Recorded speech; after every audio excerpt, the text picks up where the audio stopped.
Hey there, welcome back to the Schwovin's Nest. My name is Sandra, and today I'm sharing some antique style farmhouse decor ideas for Christmas. Starting off with a couple of these houses you can find at Dollar Tree, I'm going to use the back of them for this project and paint them with a couple coats of white chalk paint. This taller one was broken, so I painted it first, and once it's dry, I'll use hot glue to put it back on the frame. I'm always reusing my decor to give it a fresh new look, which saves me having to spend additional costs buying new supplies each year. So sometimes things get broken in storage, but it's nothing that a little glue can't fix. While the white house is dry, I'm going to take this wood frame apart so I can paint it. Unfortunately, I was unable to remove the glass, so I'll just clean it up when the paint is dry. I'm looking for a color that is dark green, a bit muted, and has some bluish tones to it. This will match the printable that I'm going to be putting in the frame. Starting with Fusion Mineral Paint in the color Park Bench, then adding some blue and some brown, and then I'll mix it until I get the right shade. I love doing this to create custom colors. I'll be giving the frame 2 coats of this paint with some touch-ups at the end. I love creating little collections of decor that fit together and create a cohesive look. So I'm giving the house sides and bottoms the same custom green color. There are so many talented artists in the world, and that's why I love searching on Creative Fabrica for vintage printables. These are just a few of the designs that I downloaded for this project, and if you're interested in getting them for yourself, I'll have the link in my description box. You can get a yearly subscription to Creative Fabrica for just a few dollars a month, or you can just purchase things individually as you need them. I have a referral link down for the Creative Fabrica website. And what that means is when you purchase something, I get a little bit of commission, but that does not affect the price that you pay. I chose the lantern and the cardinal. Then I got a gorgeous green plaid background, also from Creative Fabrica, and added them together, then printed them on regular paper.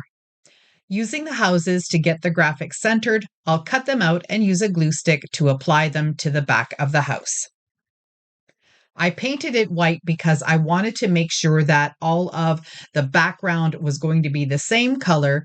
If you have a different color underneath, sometimes the darker shade of paint or whatever you have underneath your design might show through. So I always like to try and start with a blank white slate. I folded down the edges once I had the paper cut, just so it would be easier for me to fit it back onto the house once I had the glue on.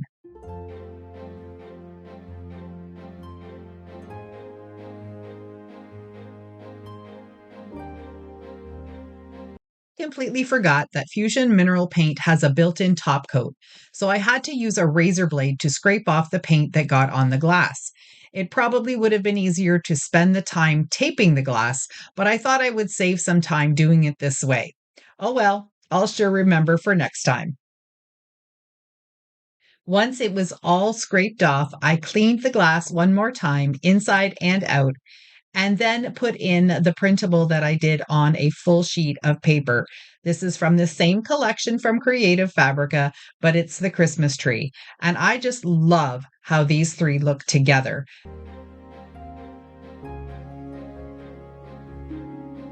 To finish off the houses, I'm using some sandpaper and I'm just going to sand off that excess paper around the edge. If there's a little bit that's still there, or if I scrape off some of the paint and reveal the white below, that's okay. This is all about vintage, antique, farmhouse, just rustic decor, and all of this fits in just perfectly with my theme this year.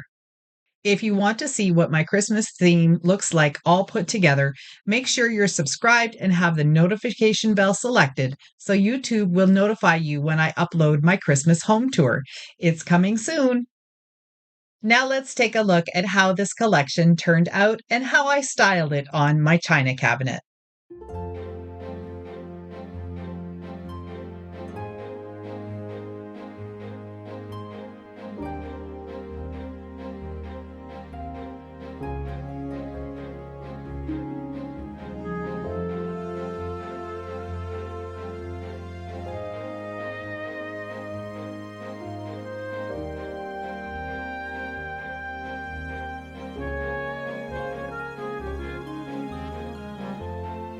Reindeer are a Christmas staple in my home for the holidays. There are so many shapes, sizes, and styles that you can find at dollar stores and thrift shops. This small one was used last year for a beachy Christmas theme, and now it needs another makeover. I'm using a color called Mushroom, which is leftover latex paint from my main floor walls. It's pretty thick now and goes on with a lot of texture and brush strokes, but that is exactly what I want for this guy. I've got another small one that will get the same makeover too. Then I'm working with a set of three, but this larger one is going to get a different base color. My new favorite brown shade is Chocolate from BELLE. It's a chalk paint, so it goes on very well usually, but this deer is very shiny and slick, so it will definitely need two coats. If you wanted to save on your chalk paint, you could spray it with a clear coat or use some Mod Podge to give it a base coat. DIXIE also has a product called Bonding Boss, which is specifically made for a project like this, but I don't have any right now. I'm probably going to get some in the future, so the next time I have a really shiny project like this that I want to paint, I'll be able to use that product first. If you want to take a look at what DIXIE has to offer, I have a link for Canada and the US in my description box. To make these deer sparkle just a little bit, I'm going to apply DIXIE Gilding Wax in bronze. I'm using a muted tone for Christmas this year. Lots of soft brown, copper, bronze, and some green shades too. Every once in a while, I pop in a few red berries to bring a festive spirit to my decor. If you're curious about my color theme this year, check out all of my newest crafting videos. I've got so many different colors and techniques to share with you.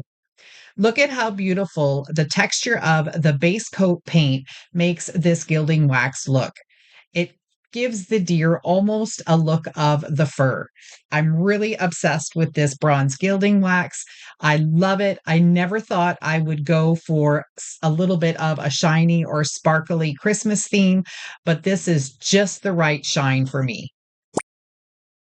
When using the gilding wax, it's best to use a soft brush so you don't scratch away the base coat, especially on a shiny surface like this reindeer.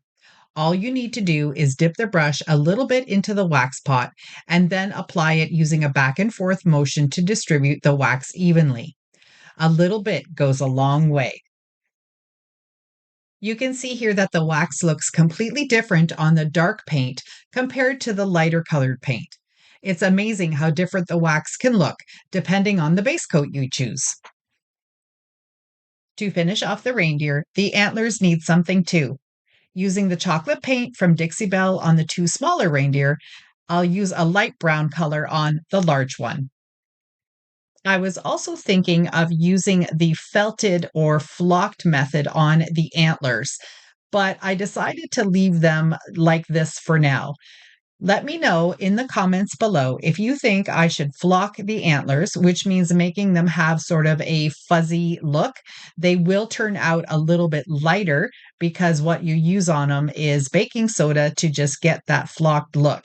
But I'm curious to know if you guys think that the antlers would look better with a flocked look or if they look good just the way they are.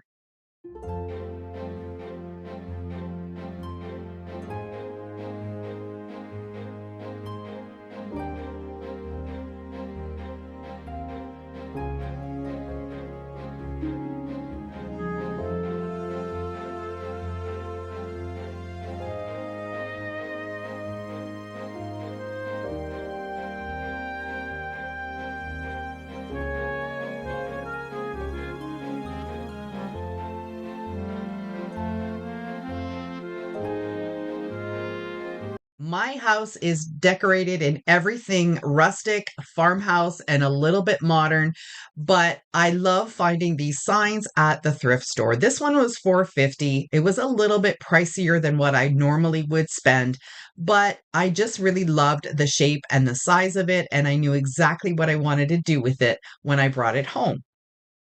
The color I'm using to paint the white space is called Parchment. It's from Craft Smart and it's just a really nice off-white color. When I'm doing vintage designs, I tend to use this color more often than stark white, just because I think it lends itself better to all the brown and vintage tones of projects. While the paint was still wet, I took my printable and I'm going to put it right in the center. Check out this reindeer printable. It is so gorgeous. These are some designs that I used last year when I did some water slide mugs. These are available on Creative Fabrica, and I always have the link to their site down in my description box. All I did was very carefully use my fingers to push the graphic paper right into the wet paint, and that held it there perfectly. Foraging for pine cones is one of my favorite things to do in the fall and early winter. So when I found these at my cottage, I knew exactly what I was going to do with them. These are pine cones that are really nice and long, and I don't really like that kind of shape, but I knew they'd be perfect for trimming off these different layers and creating little pine cone flowers. I'm going to add those to the one corner of my frame with a little bit of greenery, and this project is done. Simple, quick, and super easy.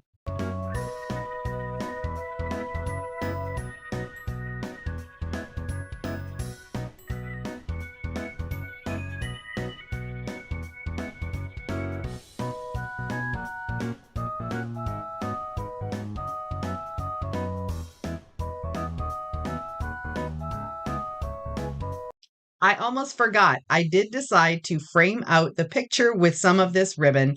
I get it at Michael's. I love the color of it, and it's so nice and soft. It makes beautiful little bows too. But I'm just going to cut strips and then hot glue it right onto the edge of the picture, and that frames it out and makes the picture pop.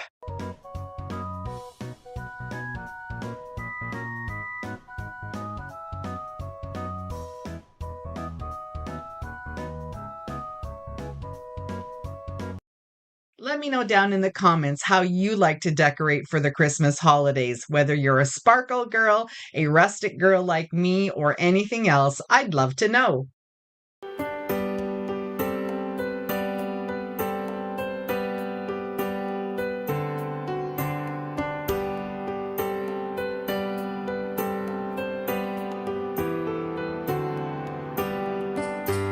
I have had this Christmas cake tin in my stash for I think probably 4 or 5 years. It only cost me $3, and I knew at some point I was going to do something with it, and this is the year. I finally figured out what I wanted to do with it. I wanted to make it look a little bit like faux copper, maybe even a little bit of hammered copper. So I'm using this burnt umber acrylic paint. It doesn't have very good coverage, as you can see, but that's not a problem. It's exactly the look I'm going for.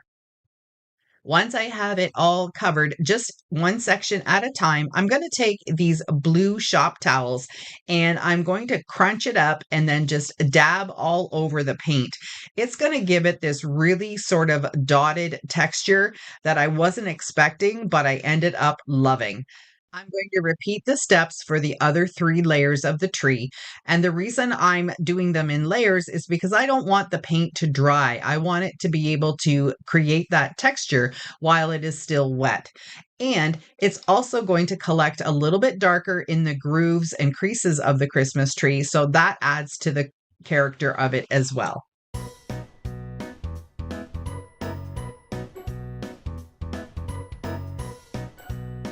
This is another chunky candlestick that I got at my cottage at that little schoolhouse sale.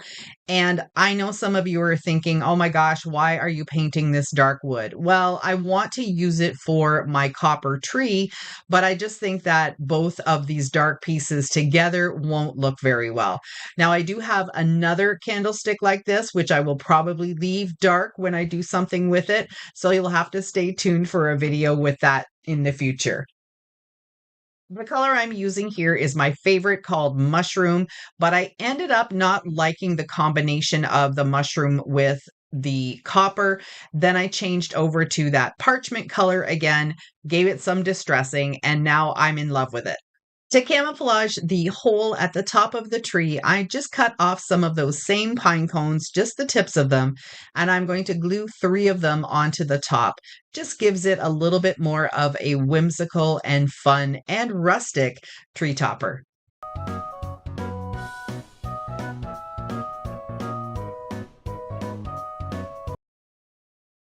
I wasn't too sure if hot glue was going to hold the tin on top of the candlestick because the tin is a little forward heavy because of the way it's shaped.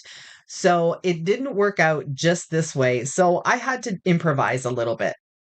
Use one of those old-fashioned safety pins. I cut off the 2 pieces where it would be the clip, and now I'm going to glue both halves, one to the front and one to the back, and that just gave me a little bit more of a sturdier surface to glue on top of the candlestick. That sure is the fun of crafting when you have to think outside the box and figure something out that will make your project work. When I finished this project, I took a look at it and decided it needed just a little pop of green here and there. So I added some little sprigs, and I think it turned out great.